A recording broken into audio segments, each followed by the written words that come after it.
Hi, dear listeners. This is Kate Riga. I'm here to make a quick pitch that you consider becoming a TPM Prime member.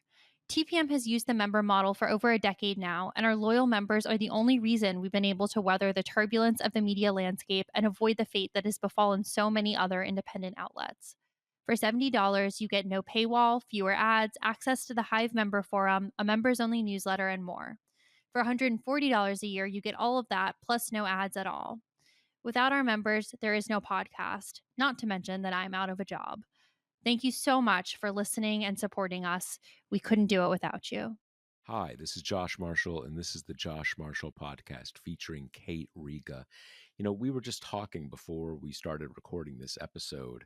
The way it's kind of a slow week, right? Slow news week, and that is that in a way is something that seems inconsistent with the Trump era. There are no slow weeks, right? That's kind of part of Trump's political game is he doesn't give you slow weeks. There's always something new. There's a new thing that keeps everybody in a sense in a state of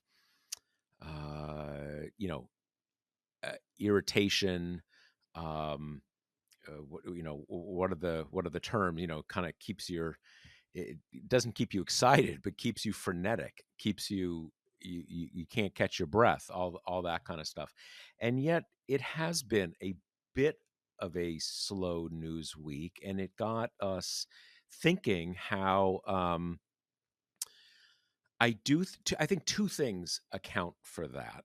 One is that I was just writing a post about this this morning.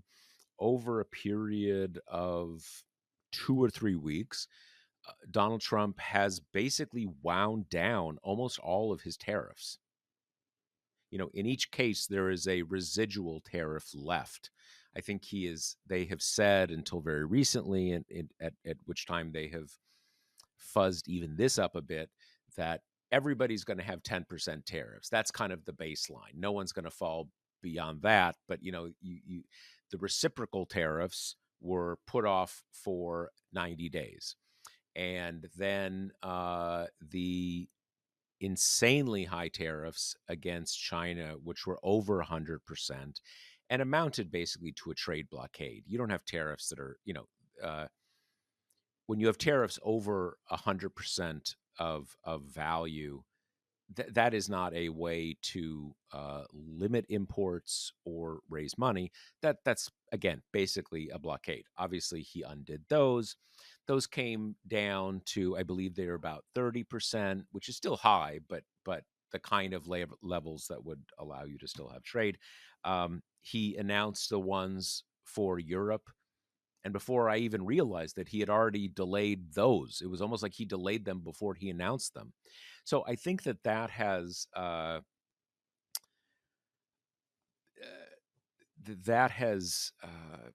taken some of the sense of panic and agitation out of the political world to a limited extent. Obviously, there's a lot of other things going on beyond the tariffs, but the tariffs were. Um, I still hear, high school teachers warning me to not say something is kind of unique. I'm going to do it anyway.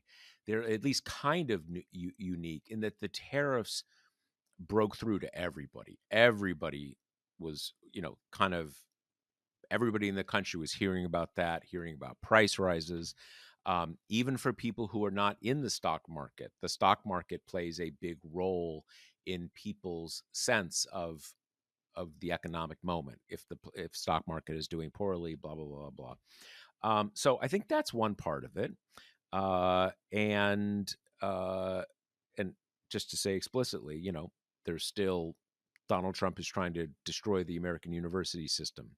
He is unleashing this highly lawless paramilitary ICE to harass, deport, do all of these things. So it's not that like the bad stuff is over, but the bad stuff that is still happening is stuff that a decent amount of the population doesn't focus on that much. Um, and then I think on the other side of the equation, you have people who oppose Donald Trump. You get to this point 3 or 4 months in, and you know, Kate, before we went live, kind of talked about it as burnout. I think part of it is burnout. I think it's also a sense of sort of like, okay, we're going to be at this for a really long time. So, so maybe we have to pace ourselves a little bit. One of the things that I mentioned in this post that I did this morning is that one of the two big consumer sentiment surveys came out yesterday, and it showed consumer sentiment going up by higher than it has for 4 years. So it really it really surged forward, and I think we know the reason for this. That everybody, you had the Liberation Day thing. Everybody got seriously freaked out. The market went into bear market correction territory. And then, as we just discussed at the beginning of my little monologue here, he undid everything, and markets started going up. People start thinking like, okay, that's not going to happen. So people start, getting a little more excited and everything. So that is kind of where we are. We're going to talk about a few different issues. We're going to talk about SCOTUS basically undoing about a century of precedent about what the agencies formerly known as independent agencies that apparently are not anymore, except for the Fed, on the basis of not really any clear logic, that apparently they are good to go. Talk about Elon Musk has done a series of kind of like, I don't know, kind of sad trombone-ish interviews over the last few days, and then we're going to talk about the ongoing story of Joe Biden and Jake Tapper's death match with Joe Biden. We're going to get into all of that. So let's Kate, let's hey, start with the independent agencies. What do we think about that? So, this news came down last week in response to a Trump administration request to basically allow the firings of members of the National Labor Relations Board and the Merit Systems Protection Board to stand. And in this order, which came on the emergency docket, this wasn't a full merits opinion or anything. The majority completely told us how they're going to rule on the merits here. And this was something that, we've been writing about this for months. Like, experts kind of knew which way the winds were blowing here. But they said in about 2 pages, this unsigned majority opinion that we assume all the conservatives joined on, because the only written dissent was, the only names attached were of the liberals. But they said, you know, they kind of tipped their hands about not infringing on presidential power, and that not allowing these firings might do that. They left little breadcrumbs about, this way of getting rid of Humphrey's executor, the precedent that protects some agency members from at-will firing. They left some breadcrumbs suggesting that, well, maybe these agencies don't fall within those protections, even though they really clearly do, suggesting that the way they might go is not, we are overturning this precedent, but just kind of narrowing it out of existence so that it doesn't apply to anything. And then, kind of most brazenly, they toss in, apropos of absolutely nothing, out of the clear blue, by the way, the Fed is different. It has, quote, a unique structure and a historical tradition, which Kagan really kind of aggressively takes on in her dissent, saying, this is clearly you guys trying to not rattle the markets by saying, don't worry, peeps, like, we're going to find some way for this not to apply to the Fed, even if it's completely made up. And that was the one kind of hope of experts watching this assault on the independent agencies, that they'd be so worried about messing with the Fed that it would end up protecting the rest of the agencies, because that's how this has gone so far, right? Like, the Roberts Court has gone after different kinds of independent agencies and made them, taken away their independence, made them completely open to the whims of the president. Like that was the CFPB case. They decided, well, independent agencies with one director, they don't count, right? So they've been like slowly kind of hacking away at it. And now, coincidence of coincidences, all we have left are these independent agencies run by multi-member boards, which just happens to be how the Fed is run, right? That's the one that they keep being afraid to touch. And now that they are willing to do it, they're going to just make up some bullshit reason why this doesn't apply to the Fed to kind of keep everyone calm, make sure that Trump can't do a partisan takeover of the central bank, which would be catastrophic. But still, in so doing, finagle a way to make the entire executive branch just an extension of the president's power. And I know that we sometimes have in our head the kind of school Rockian impression that, well, the executive branch is the president, right? Like that, he's the head of it kind of thing. But coupling the death of independent agencies with the annihilation of the civil service under Trump, it's gone from machinery where the president gets a lot of say over it, right? Like he does use it to carry out his agenda, but there are guardrails, there are purposefully these people that are not ideological to kind of keep the trains running and to have loyalty to the institution rather to the changing political winds. All of that is really just behind us now, and when we talk about just the snipping the tendons of the federal government, it's all happening in the executive branch. The kind of refusal to move of the legislature is kind of a separate issue, but this is where it's all happening. It's just becoming, at this point, we're really close to the clearest you know, execution of the unitary executive that we've ever seen, that the right wing legal world could dream of, right? They've gotten exactly what they've wanted. We have something much more like a king than a president with this arrangement of power. Yeah, and it's worth pointing out that the president doesn't have no input on this. He appoints the people.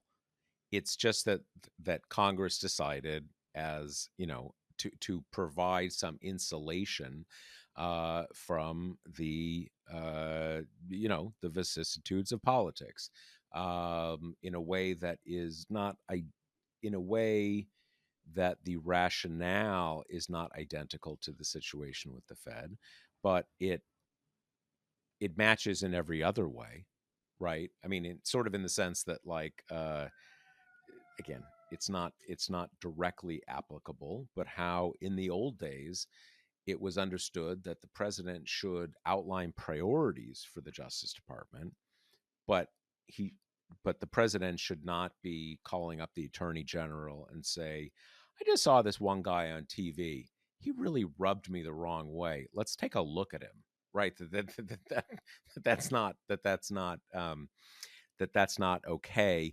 And as you alluded to, people thought when it finally came time to make this move, that the justices might say, there's no way to square this apple, giving the president the ability to run the National Labor Relations Board, right, NLRB, and not run the Fed. But I think we should have expected, that's just not a problem. It's some new version of, what is it, major topics doctrine, what is their word for it, Oh, major the major major issue questions major doctrine. questions doctrine, where they can't, they and even to your point, that beyond, uh Kagan had it exactly right, beyond being able to square that circle, if you wanted to square that circle, or if it was possible to square that circle, even in a shadow doc, there's no reason to mention it. It's not part of the equation. But obviously they wanted to say, like, hey, we all have stock holdings here, we all care about price stability, so hey, let's just signal we're not, we're crazy, but we're not that crazy. I think one of the big things here is obviously that the most of these independent agencies are regulatory. That's what they do. And these guys, uh, it's not all guys, but it is interesting to the extent to which to, the extent to which their majority has frayed a bit. It has frayed a bit, largely along the line of gender, with Barrett, who I think when she was nominated, people kind of thought like, this is the Death Star, right? This is the hard, the kind of the pure born and bred. But she's actually been the sort of the weakest link in there. Roberts still there, but in any case, in general, they don't like regulation. They do like stable money, which is power always likes stable money.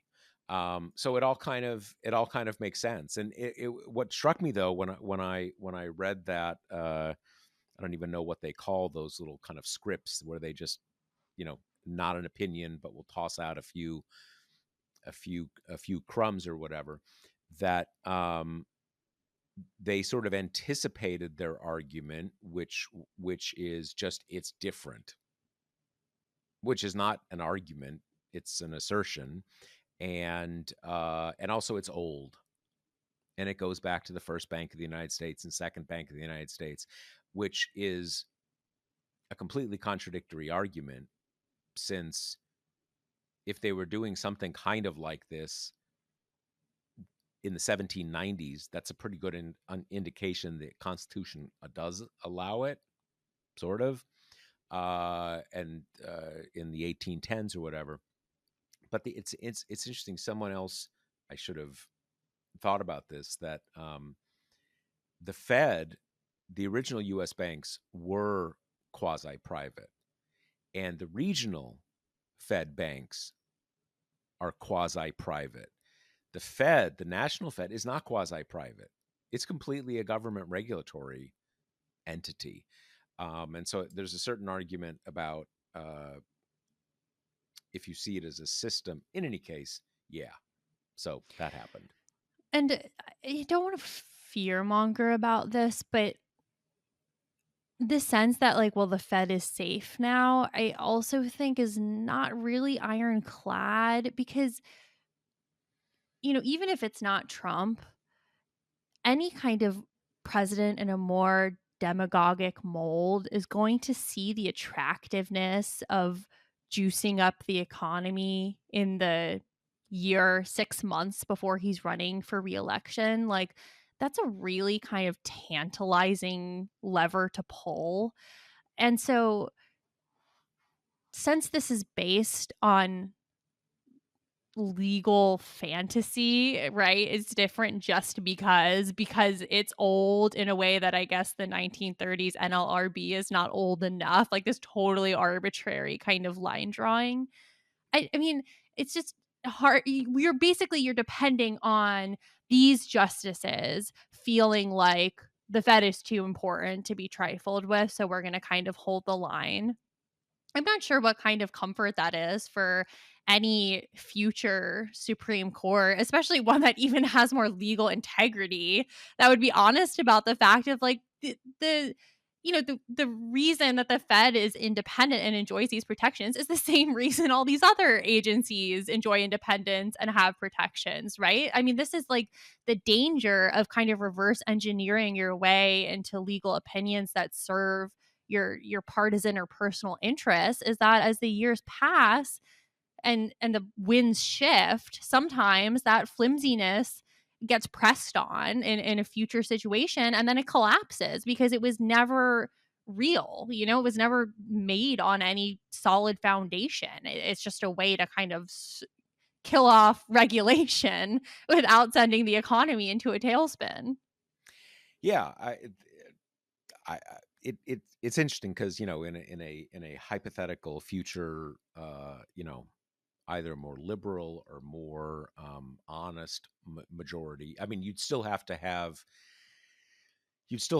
them want to clip the wings of the Fed, or at least be open to it, not be opposed to it, because you can always fall back on stare decisis, kind of like this is how we did it, or you could, I guess, overrule the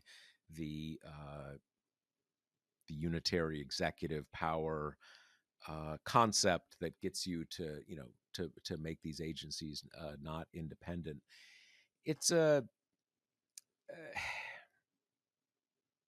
it's a funny thing, I guess in a way it will open it up in theory to democratic administrations being more aggressive.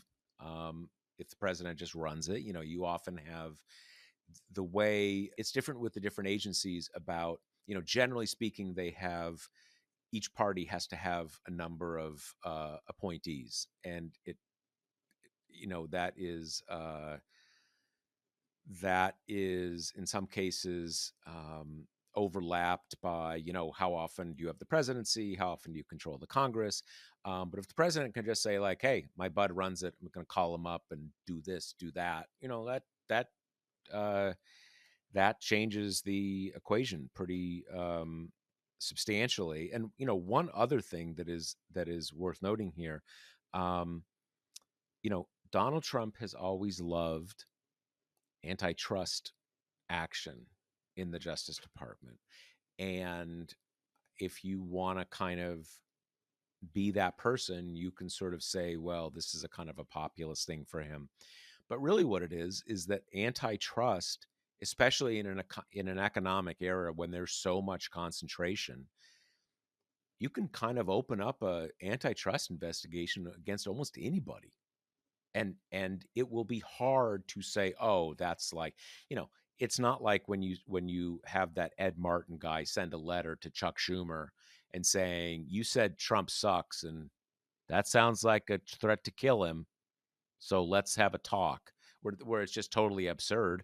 If want to get in the grill of Verizon or T-Mobile or any of the streaming services, they all arguably have monopoly power. So it's just a way. It is just a way to attack private business.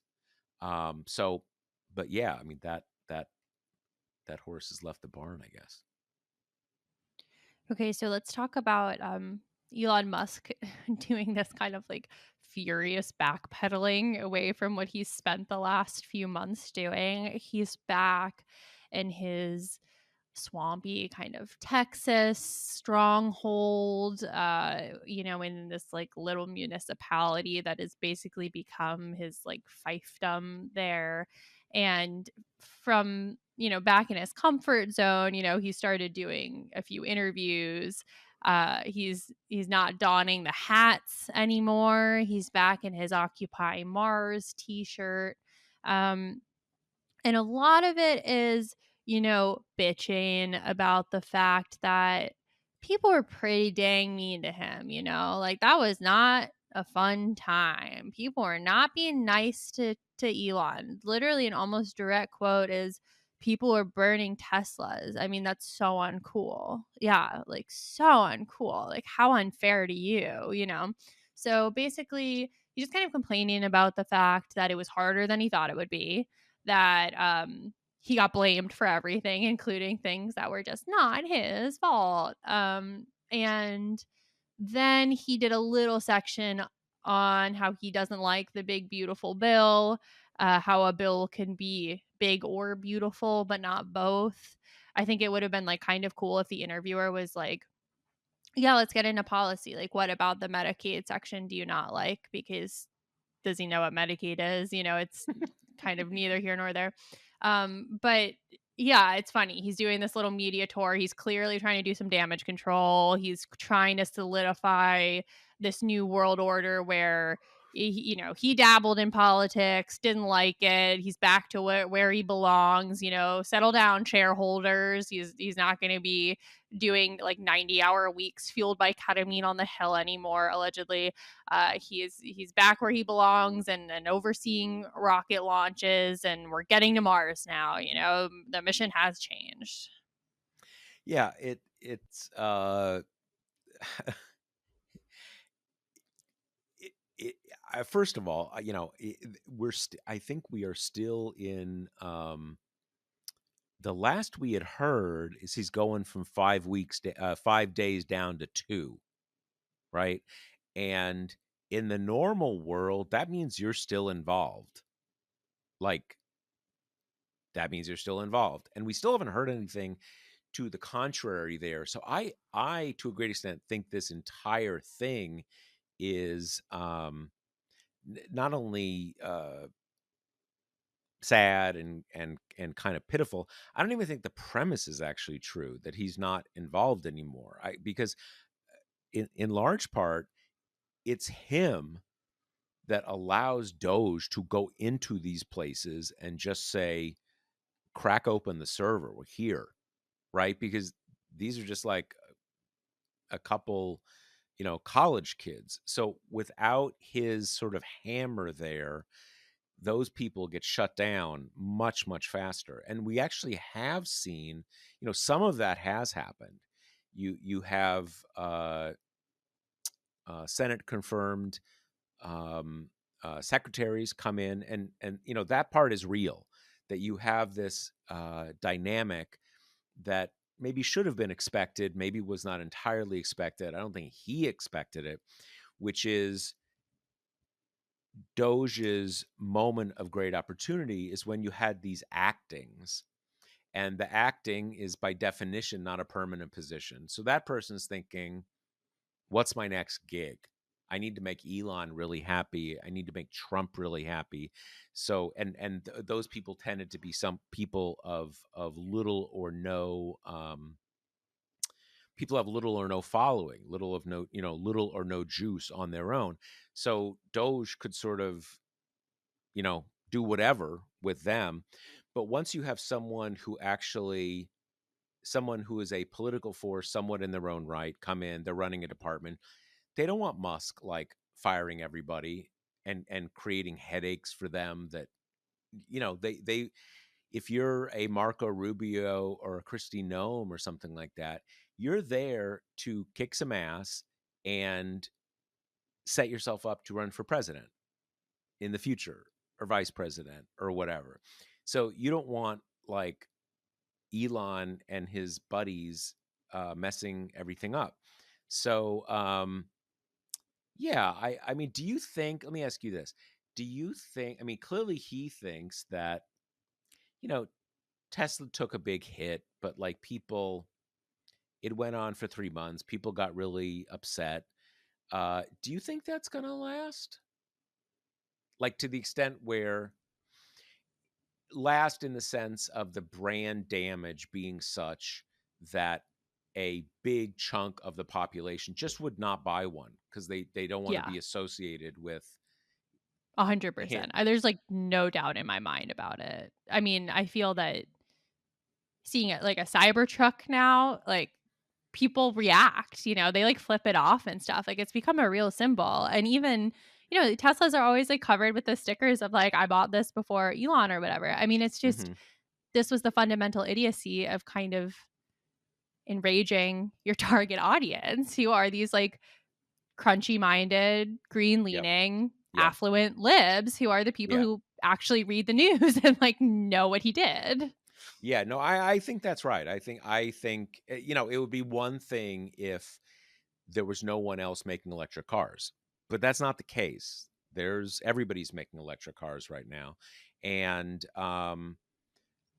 yeah, I don't think it will. Um, I I I I don't think that will change. And it's not just the Cybertrucks, which just everything associated with them. And it's the funny thing about this question is that in so many other political uh, questions that we confront in this era, we always have to think, well, those are the people in our bubble. But what about the people, what about the people in red America? What about the people in exurban and rural America? What do they think? But this is the one case where it doesn't matter what they think because they don't want to buy electric cars in the first place, right? So it really is the sort of the the impressions of sort of blue America, of what they see from their blue America friends.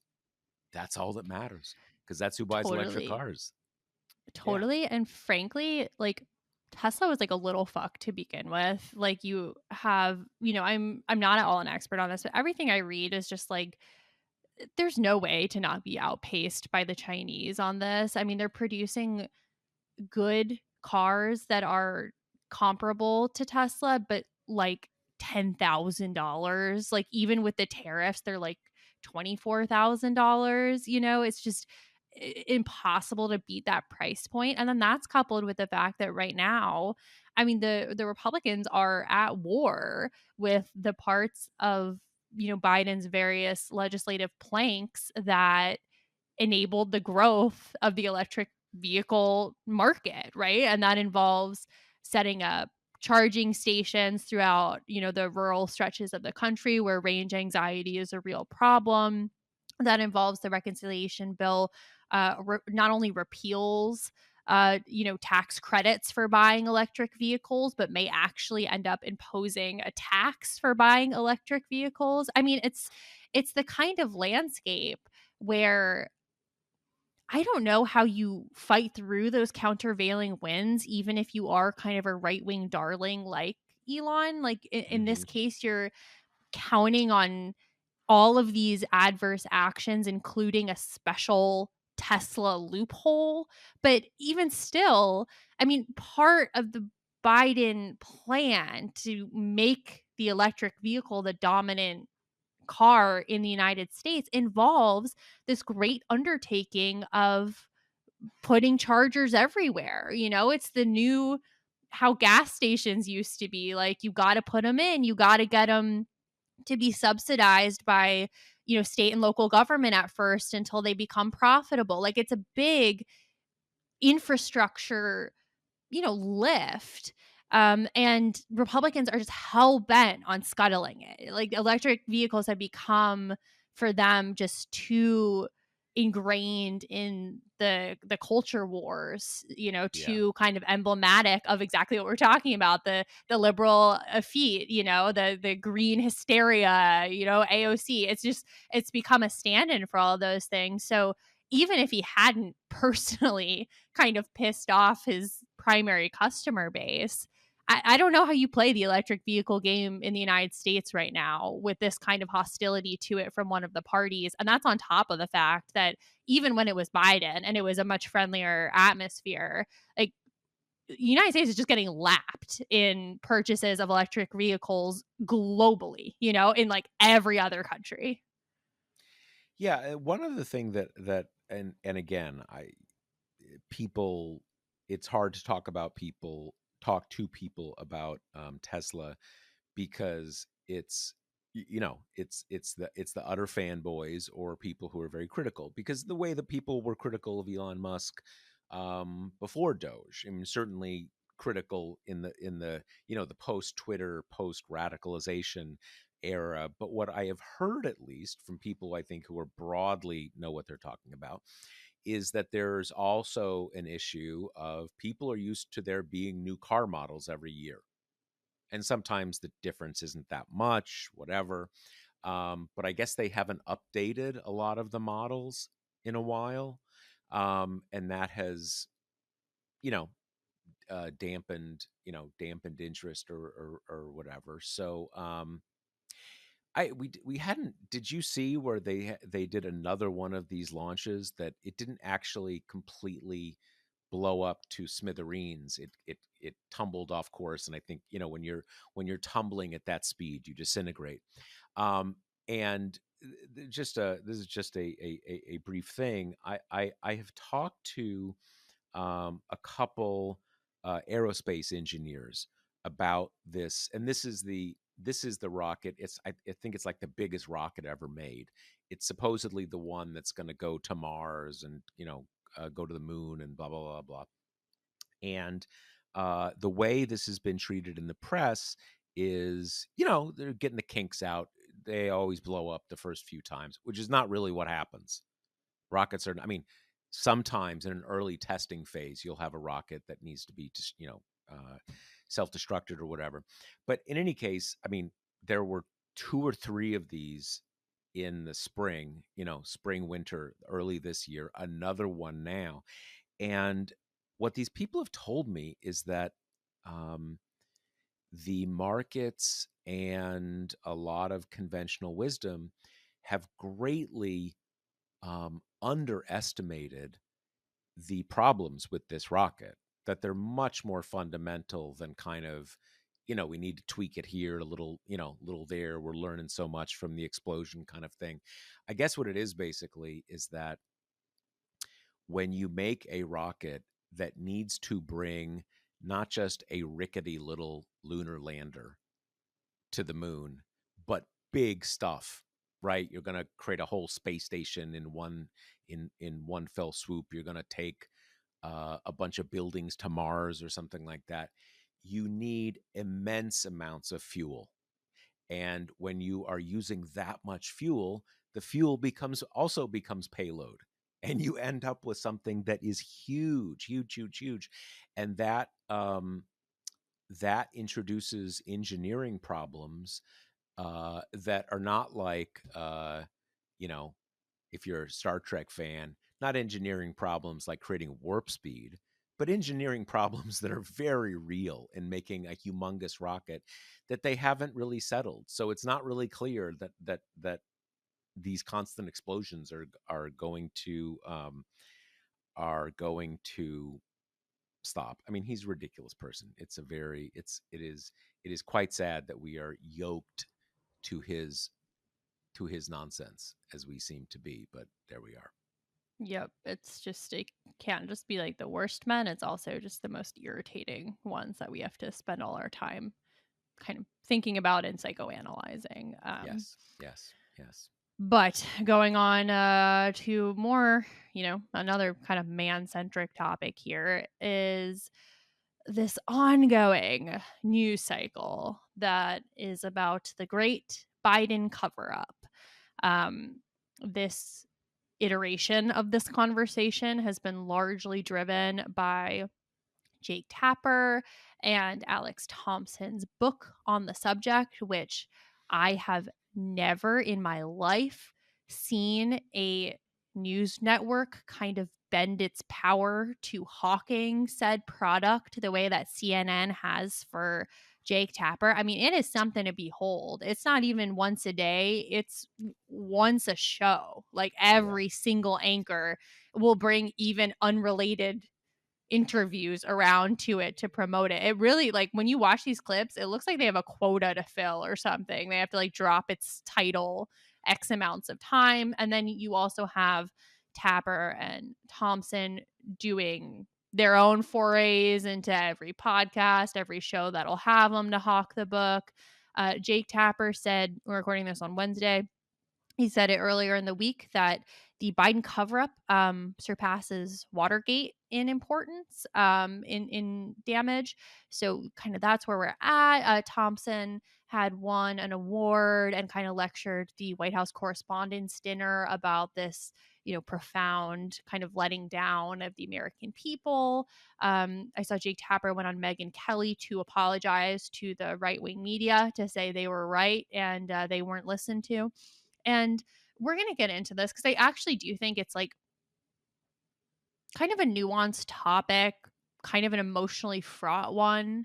But the easiest entry point, and for me, the easiest stance to take is, oh my God, is it good to be an elite reporter? Because you have incredible institutional help in terms of selling your product. Like it has been a mobilization of, primarily CNN, but certainly not just, like these guys are friends with all the other most powerful reporters too. And it has been an industry wide rallying to make this the topic of the day, to write kind of endless iterations about it. You have the segments of the book that were being published around, and then reporters just started doing their own kind of follow-ups of getting mea culpas from various, Democrats in Biden's circle.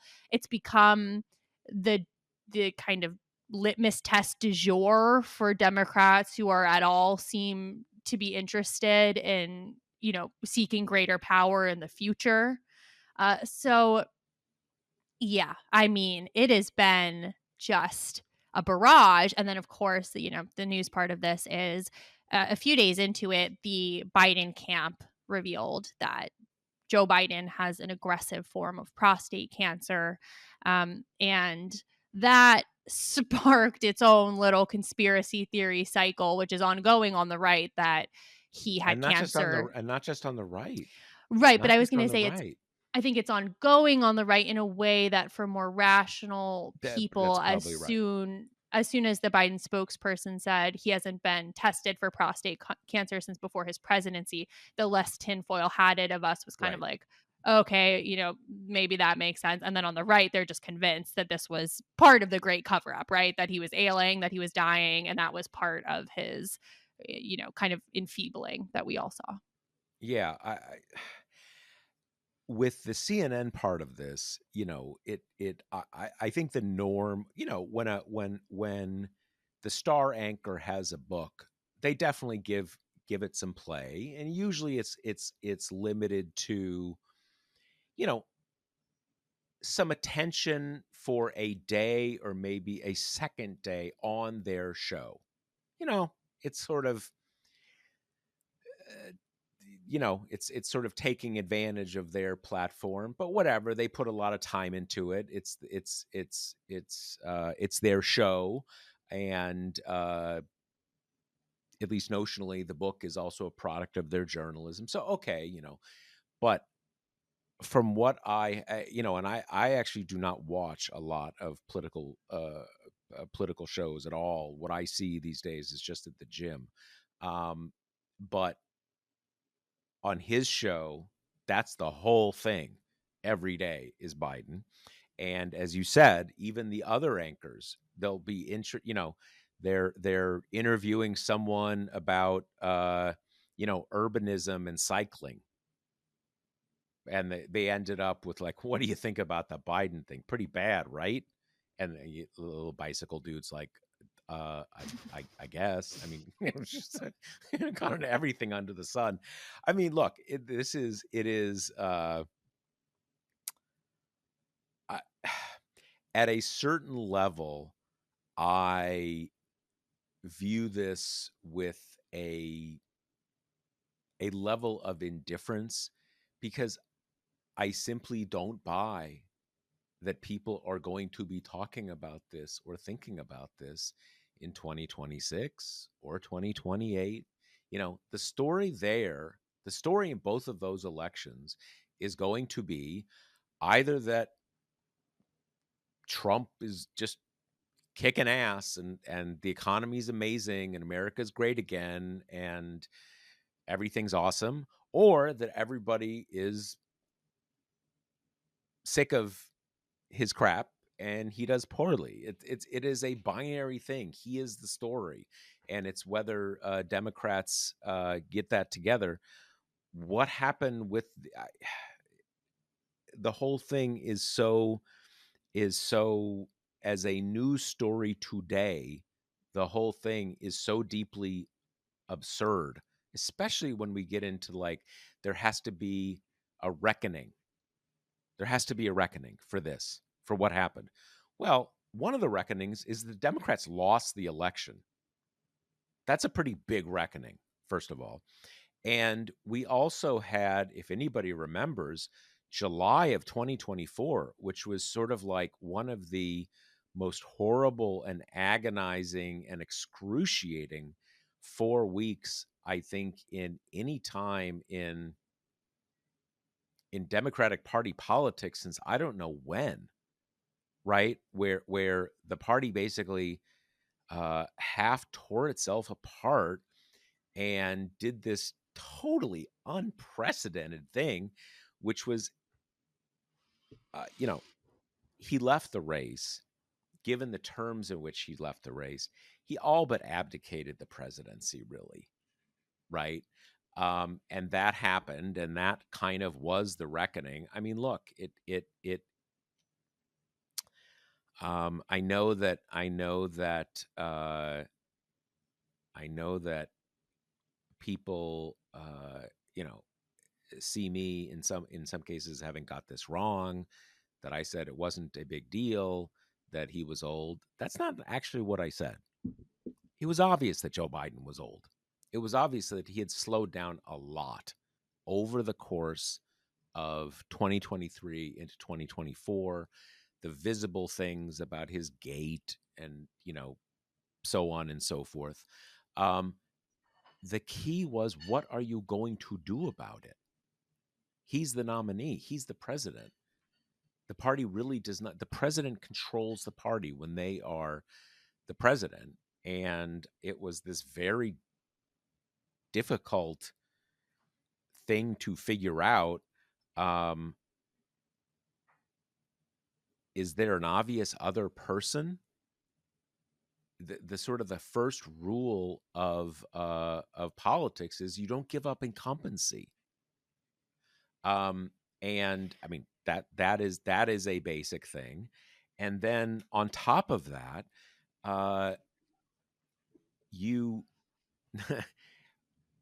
it is one thing to have all this magical thinking about, oh, we'll get Jill to convince him to not run, and then we'll have a really quick mini primary, even though he's already the nominee.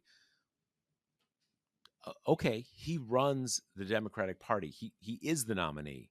So what are we? I saw it as: is it better to just say this is what we're doing and make the best of it, or is it better to say this is what we're doing and spend the entire election having an internal debate about the state of his health?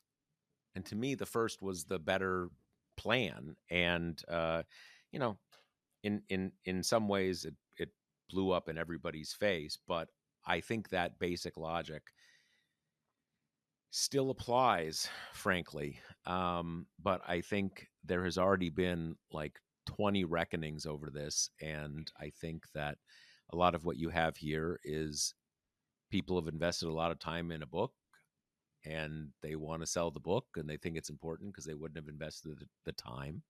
And there are all sorts of people, all sorts of interested parties that want to perpetuate it, and that's kind of where we are. Yeah, I have a few thoughts. One, in terms of sometimes the kind of mainstream media will do this thing where it like puts up its hands and says, we just follow where the news leads us. And that's often an excuse for covering shiny objects, right? Or kind of letting the right wing media ecosystem set the agenda.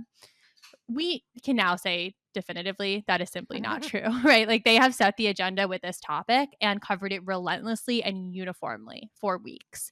They can set the agenda when they want to. Okay. So that's one thing. Two, the book is called Original Sin, which I think is kind of funny because I think when you think back on what the original sin of Bidenism is, I'm not at all sure it was running for reelection. I think it was probably running the first time. I mean, he was old then. We knew that Hmm. age was a concern for Hmm. voters at the Hmm. time. And then we had this kind of cosmic coming together of a pandemic, making it so that for the only campaign ever, you didn't really have to perform. It was on Zoom, it was remote, it was nothing like we've ever demanded from our candidates before. And like famously, and as our listeners will remember, not like Biden was killing it before the pandemic shut everything down, right? He did pretty woefully bad in the first two states, then gained some momentum, and then everything was kind of stopped in its tracks. So, as soon as we get into talking about the huge cataclysmic decisions that would come from giving up the incumbency advantage, well, that was baked in as soon as he ran that Yeah. time. Yeah. No, So, that I mean, I agree with you. Yeah. that's a piece that I think is getting totally kind of passed over because by the time you get to the reelect, particularly the reelect where he had decided to run again, I mean, you are, as you just kind of laid out, your options are terrible, right? You get what happened, which I think was still the best chance of giving Kamala the reins, someone who we all had already agreed is the understudy for the Hmm. president. I Hmm. think if he should have told her run for the hills, don't feel any loyalty to me, throw me under the Yeah. bus. Like it's in the reporting that he said no daylight between them. That's insane. That is one of the biggest, I think, diminishments of his legacy to me is just the sheer arrogance of that, and the selfishness of preserving his legacy. And I think it's been a little bit supported by what he said afterwards. He keeps going around saying, I would have won. That is so disrespectful. I find that abhorrent. I find that so insulting. I think, she should get to hit him or something, which is, elder abuse at this point. But go Yeah, ahead. You were going to say something. on that front, I'm still a little, well, a couple things. I'm still a little skeptical that he said that, but I assume he did. But she doesn't have to do what he says, right? I mean, once you're, it's sort of like, that's what I meant by it was a de facto abdication. Because yes, he was still president, but like not really, right? She was in charge. Obviously, after she became the nominee, everybody who'd been pushing the age issue felt vindicated, understandably. And people who were kind of holding out for Biden were just happy that it was over. And they liked Kamala too, right? So she was in charge at that point. So she didn't have to listen to what he said. She didn't work for him anymore. That I think is important to remember. What I think people don't figure into this, though, is that the idea that Harris could say, "Holy shit, that was terrible, man. Glad that Biden thing is over." It doesn't work that way, or like it doesn't work well that way, because then you make the entire rest of the campaign okay. Why didn't you say anything while you were vice president? Which, kind of what a vice president's going to say, but still, it's a campaign. Everything's fair. And then on top of that, well, let's get into it.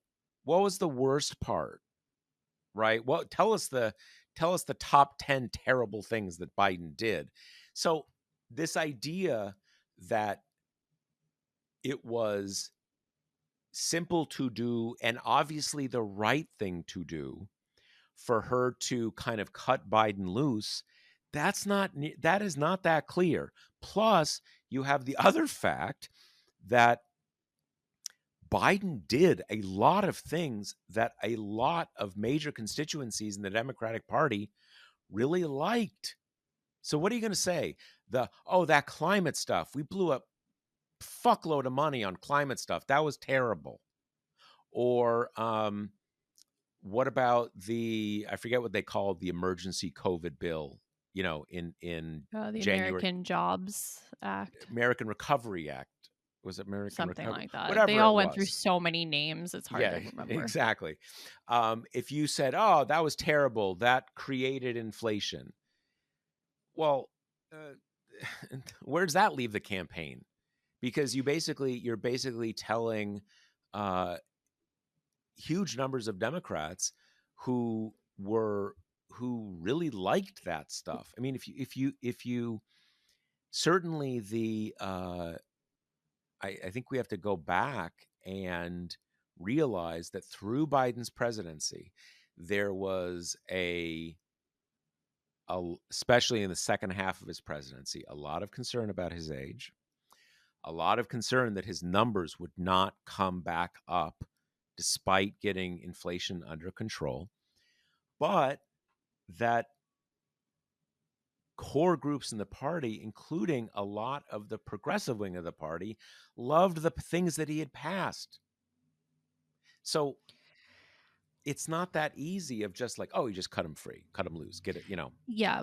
I mean, and this is my fundamental thesis about the original sin thing is as soon as you're talking second Biden term, there's no good option left, right? There's some way to try to Monday morning quarterback this thing where Kamala is able to show independence from the administration she was a part of, or you have the mini convention theory, which is I have come away from this election with a really, I think, healthy sense of uncertainty. Like I feel really that going forward, people who say things definitively just don't know what they're talking about a lot of times. Like, we know so little about elections. We're just making these educated guesses. But the mini convention thing was always insane. And I feel really sure that that was still so high risk. Like, pulling off this election that had never been run before, that we don't know who's going to vote in it, but you would think are just going to be these really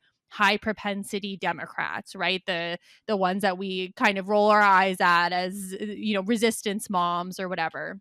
Right. You have the situation where if you have a lot of people running, the winner might win with like 25%. And that's the candidate that, has won the full throated support of voters, maybe ahead of the vice president. I mean, choosing Harris was not safe. Again, all the options are bad at this point. They Hmm. were. But this mini convention thing was so risky in comparison, definitely riskier than Harris.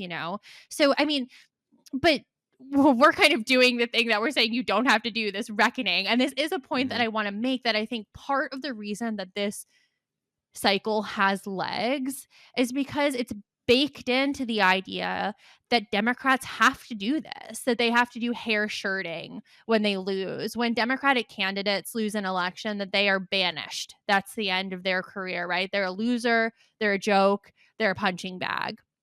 When Trump lost in 2020 after inciting a coup against the United States, there was no reflection. There was no reckoning. You had a bunch of think pieces of like, will this be the end of the Trump era? Does the Republican Party become something else from this? But nobody was kind of lambasting ambitious Republicans to say, how are you going to differentiate yourself from Trump going forward? Like, what does a Trump less Republican Party look like? What does it stand for? There was none of that. There was just like a fallow period for a few months before he pops back up and is like, yeah, no, I'm going to run again. And everyone was like, that's right, sir, you're going to run again. And we love it. It is a little bit of this thing where Democrats always have to apologize, especially when they lose. That's at play here. So I think in terms of like the reckoning that is useful from this whole thing, it's one we're already kind of having, which is this concern, and I think very legitimate concern, that the party is in the grip of mostly old institutionalists who we now have a big enough data set to know simply lack the fortitude or the mentality to fight in a more pugnacious political age. And, that is that is seen in the Jerry Connolly situation, that is seen in party leadership dissuading people from going to El Salvador. I mean, you could spend hours ticking through the ways that we've seen this to be true. And my biggest concern, which I talk about all the time, is just if Democrats ever get unified power again in the short term, let's say 2028 goes shockingly well, right? For some reason, they're able to win back the Senate. They get, all the two houses of Congress and the White House. The big question there, the big quest is going to be, you will need a Democratic Party that has the bloodlust to prevent another Trump. And we've talked about this before. This is blowing up the filibuster. This is electoral college reform. This is judicial reform. It's ways to make all the branches more responsive to popular will. And that is going to require guts. And that is going to require a mentality of someone who the majority of their life was not pre-Trump, right? Who have come to some kind of political maturity or at least a new political stage of development informed by the Trump era and what the new Republican Party looks like. And so that reckoning, I think, absolutely needs to be had, and I think absolutely has not been had. But the fundamental problem there is like Jake Tapper going around telling people to have this reckoning. That doesn't change anything, because all of the kind of high information people on the left, the people who know about this existence of the book in large part, agree on this. Like, you don't have Democrats out there saying, no, Chuck Schumer is perfect for the moment. Like, no one is better than Hakeem Jeffries right now. Everyone agrees. The problem is that, again, we're back to this fundamental Biden problem. You can't, or it's very difficult to force people out of party leadership, out of these great elite roles, just through this kind of patchwork grassroots anger from people, from really high information voters. So we're back to this problem of how do you do it, right? And you're left with, well, I guess you primary them. And maybe that's what'll happen. Maybe we'll see some kind of insurgency of people willing to run against these like Democratic old timers. And it'll come to the conclusion that, well, they are not going to take themselves out of line. So we have to push them out of line. And that's where it ends up. But it's this idea of like Democrats won't face the truth. It's been faced. Everyone is facing it. It's really hard to actionize this, like these old incumbents are ingrained for a reason. The AOC upset was still generational because it happens so little. That's the conundrum we're facing. It's not an inability to face the problem, it's knowing how to execute on it. I would say two things about that. One, we've already alluded to, which is that 2024 was really baked in when Joe Biden was nominated in 2020. Presidents run for reelection. It is an absolute. The entire system is based around that, and even in the sense of there being an uprising or something, we had a primary. We did. Everybody can say it wasn't a real primary or they cleared the field or something. No incumbent encourages people to run against them. That's absurd. And the reason they didn't run against them wasn't that Anita Dunn said something mean. They didn't think they'd win. Yes, there was a lot of discontent about Biden's age, but Democrats generally liked him. That's why he won the nomination. So really it was baked in 2000, and that's just the fact.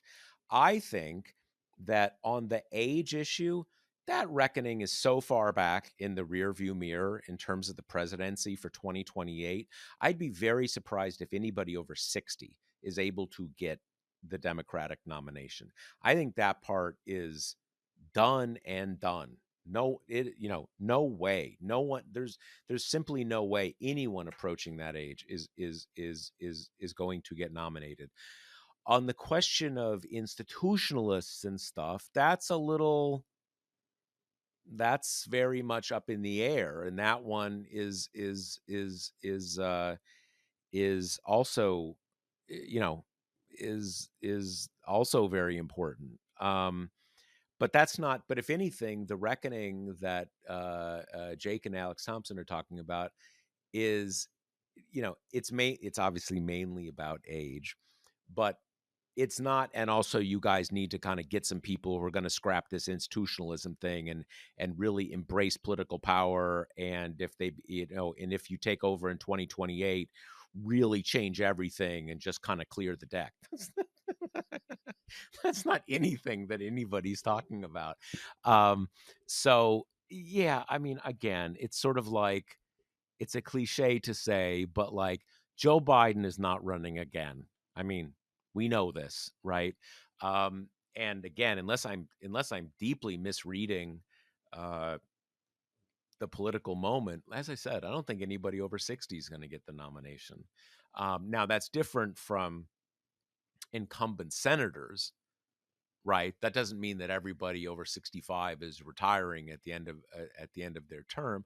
Although I do think that you know, when Dick Durbin stepped down, that was, I think, his career. I mean, look, maybe he was going to retire, but I think his career took a 1-2 punch from Biden's defeat and then the continuing resolution, Schumer helping them pass their continuing resolution thing, which Schumer took the biggest hit, but but Durbin is part of that team.